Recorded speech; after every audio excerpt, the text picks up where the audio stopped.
Assalamualaikum warahmatullahi wabarakatuh. Masih Bong di Sarasehan Kebangsaan 2 ini yang digelar oleh Syarikat Islam dari tadi pukul 2 sampai berakhir. Apa kesimpulannya Masih Bong? Ya, ini kan kita membuat series ya, berseri ya, Sarasehan Kebangsaan itu untuk menggali dan juga untuk membangkitkan kesadaran rakyat.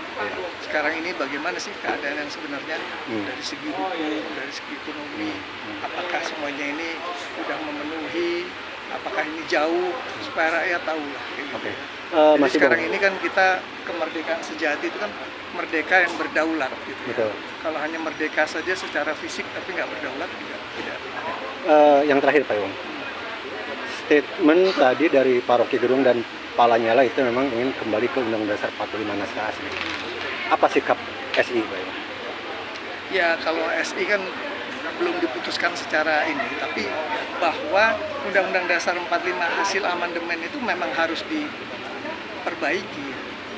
Jadi kalau saya pribadi, saya sudah melakukan kegiatan untuk menyadarkan banyak pihak membangun aliansi strategis ormas-ormas kebangsaan non partai politik itu untuk merestorasi hasil amandemen Undang-Undang Dasar 45. Dengan cara apa? Penjelasannya tuh harus dicantumkan lagi. Karena penjelasan itu untuk menghilangkan atau multitafsir. Itu yang berbeda naskah asli yang dengan amandemen 2002. Ya, kalau penjelasan dicantumkan lagi akan tampak berbagai pasal itu tidak memenuhi syarat. Nah, yang pasal yang bertentangan itu harus dihapuskan. Nah, pasal-pasal yang tidak bertentangan dengan pembukaan Undang-Undang Dasar 45 dan batang tubuh itu bisa dipertahankan dalam bentuk adendum. Gitu. Tapi dengan merestorasi itu kita punya pembatasan terhadap masa jabatan presiden. Saya pernah interview Profesor Supyadi ya, itu dari PSI ya di Surabaya. Untuk mengembalikan itu sulit Masih Bang. Betul. Kendalanya apakah ada di publik yang tidak mengerti tentang konstitusi? Kendalanya adalah undang-undang tentang partai politik itu undang-undang yang sama sekali tidak masuk akal. Ya, karena untuk membentuk partai politik harus mempunyai cabang di 34 provinsi. Ya, di mana partai politik itu kan bukan lembaga negara. Kenapa harus punya di 34 provinsi? Akhirnya yang bisa bikin partai politik hanya orang-orang berduit yang mau melestarikan bisnisnya untuk menguasai peraturan perundang-undangan.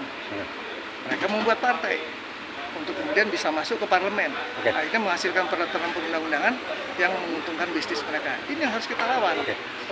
Yang terakhir Mas Bang, tadi Mas Ferry bilang bahwa di bulan Oktober itu akan digelar lagi Sarasehan ya, kalau nggak salah kebangsaan di Monas. Bocoran sedikit Mas Bang, apa sih isinya nanti? Ya, itu sebetulnya kan kita punya benang merah ya. Jadi berbagai aspek yang akan dibahas itu kan dari Sarasehan Kebangsaan pertama, kedua, ketiga berikutnya. Jadi sebenarnya untuk memenuhi kaidah-kaidah bagaimana ini memenuhi kita sebagai negara kebangsaan yang Islami itu. Apakah marwahnya itu momennya itu pada saat 28 Oktober? Nah, itu belum nanti. Tapi yang jelas bahwa kalau mengadakan acara kan memang seyogianya kan ada momentum di mana ada kesadaran pemuda itu harusnya itu. Terakhir nggak apa-apa ya? Statement atau pesan apa dari almarhum Johan Sahrujah untuk Bapak? Ya, dulu dibilang bahwa keadaan itu akan terus-menerus terjadi pertentangan segala macam ya, yang akan membuat satu ketidakpastian. Nah, itu harusnya kita kembali lagi untuk menguatkan persatuan dan kesatuan bangsa. Harus utamakan persatuan dan kesatuan bangsa. Itu pesan Bapak? Itu yang harus dijaga. Terima kasih Mas Bang. Assalamualaikum warahmatullahi wabarakatuh. Saya Yengke dari rodomax.com. Terima kasih.